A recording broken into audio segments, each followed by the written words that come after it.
and welcome to Up the Villa podcast. If you are new to our channel, subscribe, drop this video a like and get involved in the comment section down below. So delighted we've got Ashley Preece on the episode today as well. And all we want to know is what time's Conor Gallagher coming? I like the opening tune, yeah, that's pretty good. I'll bop him anyway then. But yeah, Conor Gallagher, he's a name on everyone, isn't he, really? I think from what I'm being hearing, he's readily available. Bit of uproar at Chelsea at the moment, changing director of football. But yeah, I'm speaking to colleagues down at Chelsea. They do say Thomas Tuchel likes him, but it all depends. He go back in pre-season. He wants assurances over he can play. I think Villa will be one of a number of clubs sniffing around. What's the crack with him? And I think he fits the bill perfectly for me. I'd have him in a heartbeat. I don't know what you guys think, but given his performance at Palace last season, I think he's a Gerrard player straight away. Energy, everything about it. We've been doing these like transfer hub videos, and to be fair, there's been no direct link to Villa as there really, but no. I'm chomping for him. I want a player coming in, gracing the headband, and yeah, I'm with you. I just think he'd be brilliant in a Villa shirt, and I think he's exactly what we're missing. And I just hope if he's available, then yeah, I hope we're all over it. So what are they back in training next week then, Villa? Next week from Monday, be staggered returns. A few people who have like later arrivals, and there's Horahan's wedding over the last couple of days as well. So McGinn and whatnot. Yeah, so staggered returns. It'd be the likes of Mings, Watkins. Those who didn't go on international duty, they'll be the first to check back in, and it'll be just fitness drills and testing and bleep tests and. Yeah, I don't miss doing them. So yeah, all hands to the pump. I'm trying to speak to a couple of lads who had a pre-season with Gerrard at Rangers, see what it's like and a bit of insight that way. So if you drop a story soon on that one, just to get a bit of insight. How Gerrard likes to work in pre-season. Had a bit of a blow, didn't he, losing Beale? He's inevitable though, wasn't it? I think, and they acted quickly to get Critchley in. Been speaking to people about that Tony Carr's under-23 coach. Really, really high regarded him. So that's a good appointment as well.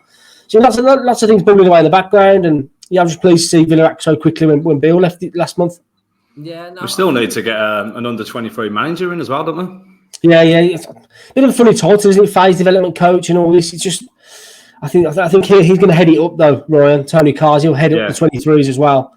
I think Boateng's still there as well. But yeah, it seems positive given the conversations I've had as well. It's going to be interesting for them to have Critchley in there, isn't it? It's going to be new to them because I watched Martinez's piece he did with Foster on that bit, and he was saying that Beale was doing everything like a second manager. So it's going to be interesting to see what that relationship is like, Critchley and Gerrard. Has it changed, or so? I think that's going to be interesting to keep an eye on, isn't it? Yeah, I think Critchley's had experience being the main man at Blackpool, hasn't he? So that'll help. I think he'll slot in seamlessly, and yeah, new man around the place, and it'll be interesting to see the insight he gives as well. So yeah, good appointments all round, and hopefully we see a few more rivals on the football pitch now.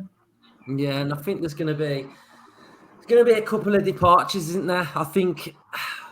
What are your thoughts on Douglas Luiz? Because there's this rumour tonight of AC Milan sort of having talks to him. There's talks that the representatives were with Roma, so. It does look like he's off, doesn't it, I think? It does, yeah. I've continued to ask Gerrard about Douglas' contract situation, what's the crack, and he was pretty cold about it, really. Nothing new to report. Whereas he spoke about other players, so his teammates said, we want to keep him, Carney being an example. He's been quite open about that. Whereas Douglas, it's been a bit of a closed book, Gerrard has. I've been on to Douglas's representative this week as well, just quiet, nothing happening. Obviously, I think he's back in Brazil at the moment as well. He's still on holiday. But, yeah, interesting dynamic. Obviously, he's birds the leash as well, isn't he? So how would he take that? But we'll see. But, yeah, a lot of interest in Douglas from Italy. Roma links continually. And, obviously, this week, AC Milan stepping it up as well. So, good player from there. I'll keep him. I like him, I do. He's only 23. I think it makes sense for him to sign a new deal. But I'm unsure if he has been offered a new long-term deal. Yeah, I don't know how I'd feel if he left. How do you mean? I feel like you said, he's 23 years old, and I feel like there's still potential to be on loads. I think Gerrard is that man that could unlock it. He's been like a top pro, all through his stay at Villa. He's played out of position. He's just got on with it. He hasn't moaned. He gives 100%. Yes, he's had lapses of form here and there, but who hasn't during this 3-year period? You can even go back to Grealish and say he's had lapses of form in that period as well. So I just feel like there's just still something more to come from him. And it'd be a shame to lose him. But I think if he did go to Italy and Serie A, he'd thrive. The technical ability, the game's a little bit slower there. I think he really, really would thrive over there a lot. Yeah, I think it'd be a big mistake if you'd let him go personally as well. I'm on board with Ryan, what he's saying. Great technician. And he's had to do a job as a number 6. He's not a number 6. He's quite small in physique.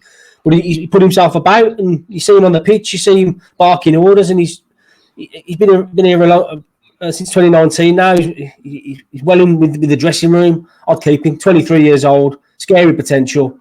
And I'd love to see him tied down to a new deal, but we'll see what happens. I think this situation is coming of the detriment to our problems in central midfield over the last couple of years.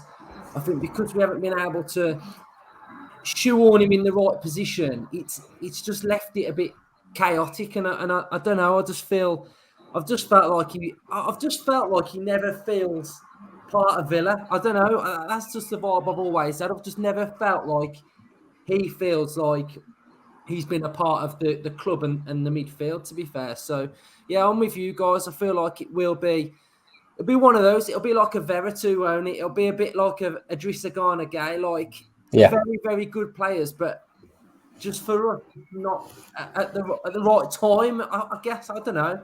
I just feel like it's a bit of a weird one. So Chukwuemeka's tearing it up, isn't he, for the England and the 19s? That's another one. Again, I feel like he's gonna go. I do. I feel like he's waited and waited and waited, and I think he's highlighted this tournament as his moment. He's gonna shine, and I think everyone else circulating him are just gonna go on him after this. What's your thoughts, everyone? Yeah, there's a ridiculous amount of scouts over there at the moment. I think he's using this as a springboard. I think that was always the plan. I got the Euros in the summer. I want to be that one of the main man in that. And I think the big European clubs will circle. That's always the plan with him. Obviously, he's rejected, I think, 2 or 3 deals. He was after the Luiz game. We asked Gerrard about Carney, and he's quite open about that. We've offered him a new deal. We can't do no more. So, he'll come back after the Euros, and I think he'll have countless offers. I don't know what fee Villa will get for him now. One year remaining. Huge potential. He's only 18. Big, pretty small fee. I'm guessing that, but it's up to him. It's up to the end of the day. I think he wants it all now. I think he wants to run before he can walk. We've seen, obviously, the Burnley game was a bit unfair. He came in from the cold, got a rare start there, and I think he needs to be a bit more patient. I think next season could be the one for him if he knuckles down. Gerrard, if you keep your shirt, he's one of them. He's one of the managers. Gerrard, if you play well, you keep your shirt. And I think Carney wants it all now. He wants a manager to trust him. He wants a manager to be okay with him making mistakes. He wants a manager who'll play him every week. So, that one's still up in the air at the moment. It's going to be a bit of an intriguing next few weeks with Carney. He really will. Well, what are your thoughts, Chukwuemeka? It's hard. We're like in limbo land, aren't we? Because watching the other day and he's scoring an assist and you go, yes, Chukwuemeka. And then you realise that he hasn't signed a contract and he could be gone in a couple of weeks. So it is difficult. Like him at this level, like the FA Youth last season and this under-19 tournament, he's a beast. He's like, it's cheat mode, isn't it? Everyone tweets about cheat mode. And he's exactly that. He just looks like a man amongst boys, but then on the Premier League stage, he did struggle a bit. I do like, though, him in midfield, like facing the play. I think he really struggled in that number 10. And it's a difficult position to play for some of the best players in the world in the Premier League, let alone an 18-year-old. So, if Luiz does move on and Sanson moves on, then there's a space in that midfield. There's a chance to go and claim your shirt. There's a chance to learn off Gerrard. And kid, you're 18 years old, and if you back yourself as much as you do, just sign that contract, get your head down, get a couple more years under your belt at Villa, then the world is your oyster, really. And if we're not accelerating at the same pace as him, then he moves on, doesn't he? And he's got his choice of suitors. But I hope he does. I hope he does stay. To be fair, it'd be nice to continue that journey with him and that growth with him, and just be an excellent youth player for Aston Villa. Because you know, as a Villa fan, we get behind the youth players, don't we? We get behind our boys, and the support he'd get if he was fully on board and contract signed up would be immense, wouldn't it? Yeah, unreal. They'll be calling for him to start now, at the start of the season, obviously. Yeah, there'll be a real good reaction to that. So hopefully that happens. Yes. So an area where we've had a lot of rumours is in defence and the left-back area. We've had Borna Sosa, Quentin Merlin, Sergio Gomez. So it looks like the left-back area is really, really highlighting to bring someone in. Yeah. You think that is the main area which we're looking at the minute? Well, it's just cover for Luca Dean, isn't it? Everyone knows that. That's a fact. Obviously, with Target going, there's a space there. I think Ben Crescent's too early for him. So, yeah, Gerrard's looking for a player to come in to rival Luca Dean. No names floating about yet. They've all gone quiet on that front. And be intriguing to see. I think they'll go young with it. I think they'll go quite young. And like you say, an injury to Luca Dean, you're starting every week, aren't you? So it's a nice proposition for the future Target to come in. So we'll see with that one. It's gone quiet on the left-back front. It really has.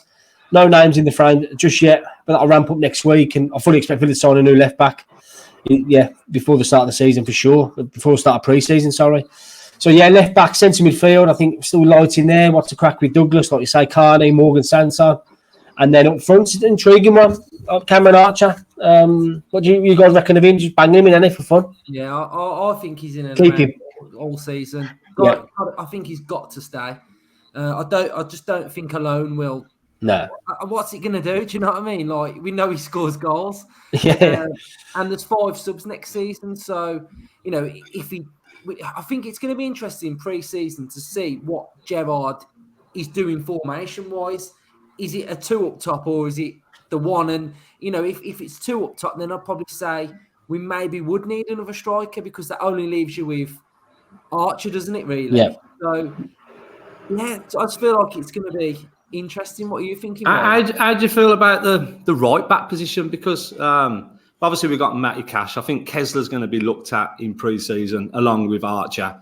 But if Kessler is not quite ready, do you think we need to get a backup for Cash as well? Because with the World Cup in between, these games are coming thick and fast, and them wing backs are like, it's a tough position, and you are box to box. You're doing more than the 8, really, the distance you're covering. So it takes an awful lot out of you. So we do need, I think, some cover. I don't know what Ashley Young hasn't signed the new deal yet, has he? Not just yet. No, still waiting. Still away on holiday. Yeah, so I feel like right back we could be a bit short as well. So it feels at the minute like the calm before the storm, doesn't it, this little period? And I think once they get back into pre-season and a couple depart, then I think it will just start snowballing on it and a couple more will come in. Yeah, full-back position's massive for Gerrard, as you know. It's like you say, Cash had a great season last season. Picks up an injury, you're short, isn't you, straight away? So, I think you make a fantastic point there, Ryan. Freddie Gilbert, he'll probably head out. A little bit of Freddie, but I think it could be an area as well, right back, definitely. I know, like Chambers can play there, Konza can play there, but when when you're fitting into Gerrard's formation, you could do it for a game, couldn't you? But for what he wants as a modern fullback, it's a different calibre of player to what them guys can fill in at. No, you need goals, up and down, energy, creativity, you need it all, So at this early stage, Ashley, what would you say is the aim for next season? Now you're asking. I went big last season. I think I went 7th last season. So I need to be careful what I say here. We went 8th, we did. Did you? We all said 8th. It's got to be around that ball mark, hasn't it? It's got to be. I know it's 14th last season, but wasn't good enough by any stretch. So it's got to be top 8, surely. Top 8. I think I'll go with you boys from last season. You've got to kick on big time, and I'd like to win a cup, but easier said than done. So good cup run. And the top 8 finish. We've already decided on this podcast, right? We're going on 2 massive cup runs. It's already in the bag. We've demanded it. It's happening. It all depends on the draw. They always get Man U away 3rd round, so it'd be nice to avoid them and have a good draw for once. So we've delivered a good, decent cup team, aren't they? Obviously, FA Cups have aided us the last few years, given situations there. So we'll win the cup double and a top 8 finish. That'd be decent. Sorted, isn't it? Yeah. I just think, like, I've seen someone the other day, I don't know why they were doing it so early, but putting like a predicted lineup for Bournemouth first game of the season. And at the minute, I would say I just don't feel comfortable with what we got at the minute. That's fair, that is. I'm still thinking for us to go where I hope we can go to, I'm thinking we need a new central midfielder, a left back, possibly a striker, and then I'd feel a lot better, I think. Yeah. I think at the minute I'm still a bit, although we've got Kamara, the midfield, I'm just a bit, I don't know, I'm a bit edgy with it. Yeah, they've got to kick on, haven't they? McGinn and Ramsey. Obviously, McGinn had a bit of an up and down season. Ramsey, obviously, brilliant. Can he back that up now? All eyes will be on Ramsey now. Can you repeat that form? Easy said than done. Obviously, I think he went under the radar last season. I think opposition midfielders thought, I can deal with him. And Ramsey went under the radar and did what he did. So, big season for JJ. It really is. He needs to back that up. And obviously, McGinn needs to find that consistency, play a bit higher, get a bit more goals. McGinn's goals record at Villa is not good enough for me. Give him what he can do at Scotland. So, all eyes on them pair. Like you sound with you, Luke. I think we need a new central midfielder to really bolster them ranks, and hopefully Douglas stays as well and can kick on. And yeah, no striker, Watkins and Ings. What do you reckon to them? Watkins, obviously the main man to start opening day.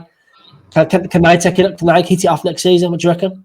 Yeah, well, we've said as well a couple of episodes ago that we really think Ings is gonna step it up a bit. We had Stephen Ward on, and he was saying that Ings is really happy at Villa, but him himself would admit that it wasn't probably good enough last season, and you know, form and pre-season. So I think I'm backing Ings to have like a really good season. Good shout.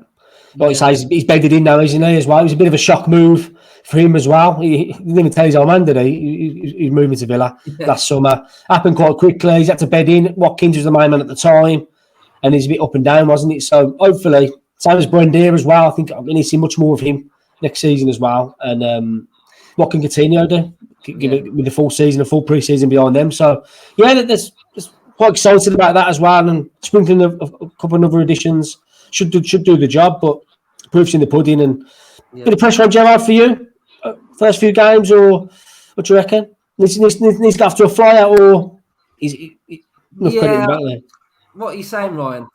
I think, right, with the season ticket prices going up instantly, regardless of the start of the season we have, there's pressure there, isn't there? Because you know what our fan base are like. Oh, I'm paying for this crap, you know. You can just see it now, and every right as well, because it has been like a steep increase. But I think he's got until like the World Cup period, and you know. Yeah, I think he's got that in the bank. It's still early days for Gerrard. I fully back him. I do like him. I do like his philosophy. I do like the way he's trying to play, the mentality that he's trying to get within not just the first team squad, but the whole club as one. So I think he's got time in the bank for now. But come that World Cup's going to be dodgy for managers, isn't it? Because everyone's going to sit back. 100%. There'll be a few nervous managers in that period. I think it'll be an interesting one. But I think if you look at like last season as a whole with Gerrard, from when he came, we were 8th, weren't we? The whole season we were 8th. So I think that was decent. But for me, it's just that inconsistency, like what you were saying about McGinn. Just performing on a steady level across the whole season. I don't want like no massive ups and then loads of downs. I just want it flat. Do you know what I mean? So I think as the competition improves, you seem like Buendia. I thought he played his best football when Coutinho come in and took his place, and he was fighting for it back. I think you put someone in the middle there capable of taking the shirt off Ramsey and McGinn, because comfortably they were our middle two, weren't they? Comfortably all season. McGinn knew he's starting every game, but there's pressure on him. And he has to maintain that quality that he has got, and he can produce on a regular basis. I think that's where the whole squad improves on it with that competition, decent competition. Yeah, massive. We don't want to be able to name our strongest 11, do we? We want debates every week of who's playing the best, who's on the best form. You know, we don't want to see the same predicted lineup every week. And for the last 2-3 years, you could nail it, couldn't you? Straight away. Yeah, easy. And I think consistency is key next year. But that October, you know, them 6 games with them games, like there's 3 in the middle, isn't there, that are like in the space of a week or something. if you can get out of that in a good position, you're laughing really, because you've only got 2 games in November, 2 games in December. You're in January. You know, you could be in a really, really good position. So I just want to see us really, really solid for 38 games, you know, and take points off the top 6, which we haven't done, have we? That's the one for me as well. Going to beat some of the big boys next season. Really ruffle a few feathers and just make a bit of a statement, and that can snowball into a bit of momentum, a bit of confidence, and you're rolling then, ain't you? So, yeah, going to beat a few of the big boys next season. But yeah, I remember when O'Neill done it. You know, we went a whole season, we didn't even get close to the big 6. Then we beat Chelsea early doors 2-0. I think Mourinho got the sack not long after that. Yeah. And then after that, it snowballed. We had the confidence to go and beat them. United away, beating Arsenal's at home and all that. So I do think once we get one under our belts, like I say, it will snowball. Cool. Right, we'll leave it then. It's been great having you on, Ashley, again. It's hotting up, so I guess you're going to be busy, you know, in pre-season and that. So yeah, is work sending you to Australia or not? Touch wood, Roy. I've managed to do that one. Yeah, touch wood. I'm sorting that out today. To be fair, I got to get a visa. So I'm in the process of doing that. It's 6 nights in Brisbane, up to Townsville for the Brisbane Roar game, and then over to Perth. So 12 nights. The missus is fuming. I'm in the doghouse. So yeah. Need anyone to carry your laptop for you? All day, man. I need some company over there. So yeah, jump on board hopefully. But yeah, missus is fuming. But hopefully I can do the business and just report for you guys really, man, on the ground and that, and that's it. Unless Villa show it on the highlight or the thing that Villa TV, then you know it's going to be hard to watch it, isn't it? So yeah, you know, it'd be great to hear what it's like and that, and behind the scenes and that. So yeah, it'll be good. So thanks for coming on. I hope everyone's enjoyed it, and up the Villa. Nice one, lads.